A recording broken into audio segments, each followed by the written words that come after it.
Hi, this is a video explaining how we may relieve the tension of metatarsalgia, which is a condition that affects normally the second and third toe. And in this taping technique, we are going to try and resolve the toes that are in an extended position, which is putting pressure on the nerve coming into here. And we're going to make them more into a flex position to here.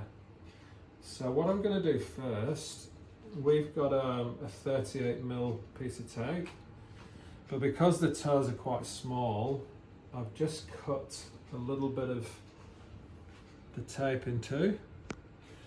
And what I'm going to do now is rip the tape so we can make it half as wide.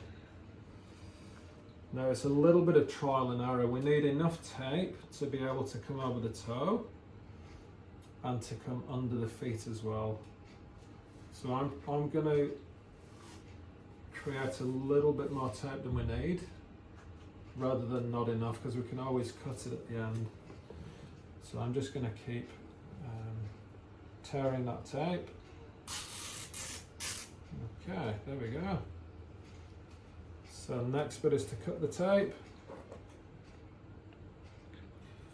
Now Josh, our model, doesn't have metatarsalgia, but I'm going to get Josh to imagine that those toes are upwards.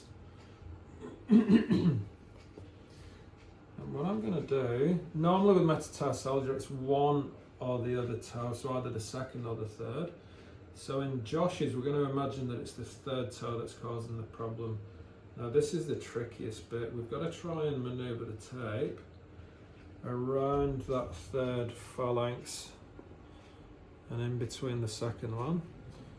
So we're using the tape as a loop. Now what we're going to do next, Sandy, if you come down here a little bit, I'm going to pull the tape down with the tape, and then I'm going to come underneath the foot on both sides to keep that toe in position. And then we simply use the other end of the tape to lock it off and anchor on the top. So you can see now we've created a force with the tape that's pulling that toe more into a neutral position, and that should relieve the tension on the nerve that's causing the metatarsalgia. Thanks for listening and watching. Hope that helps.